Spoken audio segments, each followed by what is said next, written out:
dirais que la première différence entre le chocolat conventionnel et le chocolat cru, c'est tout simplement en fait l'absence de cuisson.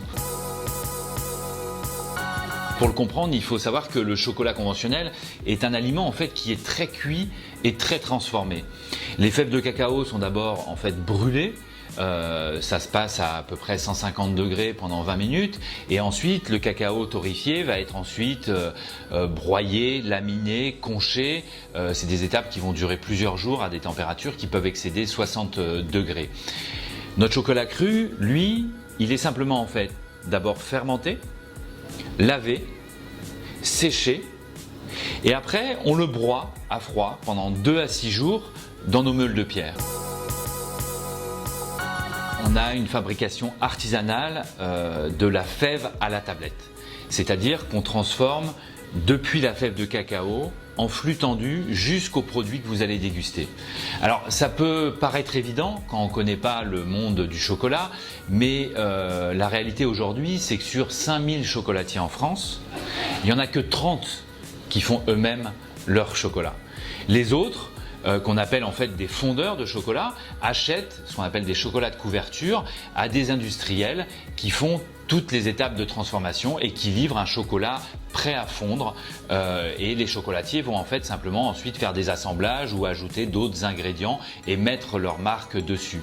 Il n'y a que 30 chocolatiers en France qui travaillent encore à partir de la fève de cacao et nous, on est les seuls à le faire donc de cette manière, c'est-à-dire entièrement à cru, sans torréfaction ni cuisson. L'autre différence, c'est les ingrédients qui vont être associés au cacao. Ma culture gastronomique et nutritionnelle est très éloignée de celle des chocolatiers confiseurs.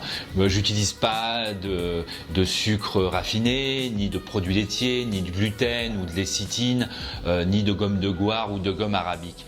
Les produits qu'on va associer à notre cacao cru sont choisis d'abord pour leur excellence gustative, mais aussi pour leur excellence nutritionnelle. On va privilégier uniquement les sucres complets, du sucre de canne intégral, du sucre de noix de coco, du sirop d'agave, qui sont des sucres qui ont encore des minéraux, des vitamines et qui ont la particularité d'avoir des indices glycémiques beaucoup plus bas. Ensuite, on va remplacer en fait tous les produits laitiers par des végétaux. Donc on va utiliser des oléagineux, donc de la noisette, de la noix de cajou, des amandes, du sésame et des huiles de première impression à froid comme de l'huile de tournesol, de l'huile d'olive ou encore de l'huile de chanvre ou de l'huile de coco. Et puis ensuite, je dirais que c'est un chocolat qui est affranchi des filières obscures du chocolat conventionnel. On n'utilise pas du cacao issu de la déforestation ou issu d'un mode de culture intensif qui entretient à la fois la pollution des sols et l'exploitation humaine. Notre cacao est biologique, solidaire et il vient, j'ai envie de dire, d'arbres qui poussent heureux dans la forêt avec leurs amis.